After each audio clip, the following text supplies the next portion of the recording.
Super Mario Brothers movie smashed box office records on opening weekend and continues to do so. But is it truly worth all the hype? Well, TV and film critic Elliot Collins is back with he's with the YouTube channel MovieFiles. Write that down, MovieFiles. He joins us this morning to share his thoughts. All right, so what are we talking first? We want to talk Air or Mario Brothers? Let's talk Mario Brothers. Let's do Mario. All so right. this one is for everyone to see. I always recommend people to see this, especially with the family. But for the fans that grew up with the game, this is like fan service like no other, in the best way possible. Because I know sometimes people think fan service and think negative things sometimes. But nostalgia, the score, these characters, it brings to life what I love about Mario, which is just a fun adventure with some great characters. So, I mean, this is just Easter eggs galore.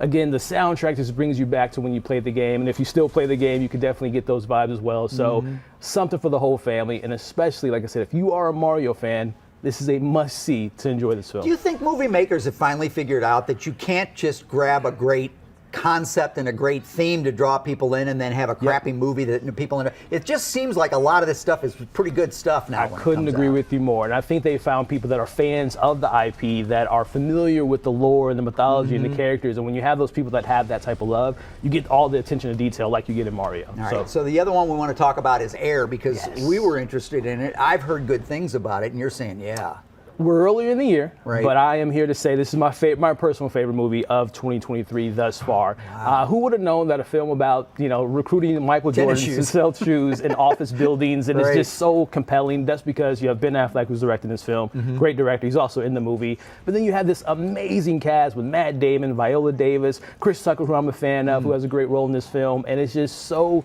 It's a sports movie in a sense, but it's not focusing on the sports aspect, but it has all the themes of like inspiration, it's motivational. It's a quintessential feel-good movie. When you're walking out of the theater, you feel like you can sell shoes to Michael Jordan after you see, it is that type of film. It's got a great cast. The cast is amazing. Unbelievable. It is absolutely amazing. All right, you and I are horror fans. Yes. Evil Dead Rise.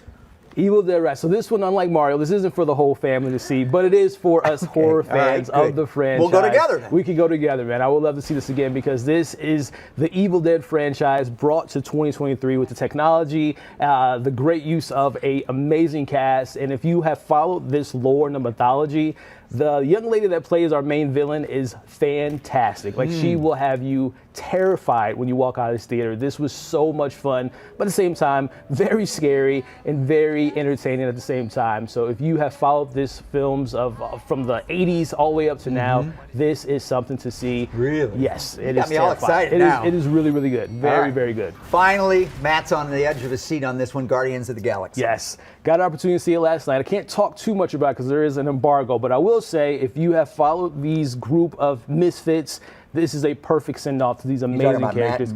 Misfits or No, we're talking about Star-Lord, Gamora, Rocket, Groot, the whole crew. This is so emotional.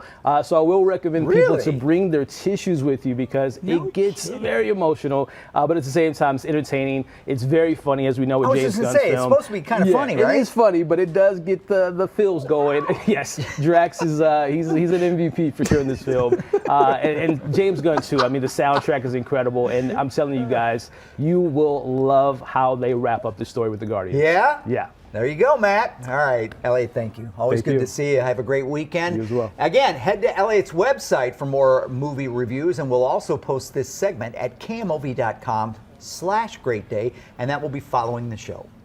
I apologize. You can probably hear us laughing over the trailer. That brings us to our Facebook question, sponsored by the Happy Roof Company. What's your favorite movie of all time? Head on over to our Facebook page. Share your answers with us. That guy is having a moment. The big guy that's in that... Dave Bautista. Oh, Dave Bautista, yeah. He's like everywhere. He is fantastic, yes. He was a Bond villain, really, like in the midst of all this Guardians of the Galaxy I just finished stuff, up Knock at the Cabin right. last night, and he was terrific in that. Stole the movie, stole the whole film. Yeah. He kind of leads that thing, doesn't he? Kinda, yeah. Yes, yeah, it's pretty Could I put Elliot on the spot and ask him our Facebook question? Ooh. What is your favorite all-time No pressure, movie? no pressure. So personally, I got to go with Jurassic Park. That was a film that just took me to like another level of like, they can bring dinosaurs to life. Yeah, that was pretty cool. That is when it first came out, that was a big deal. I mean, now Yes. it's like, the effects in that are okay, but that was something. They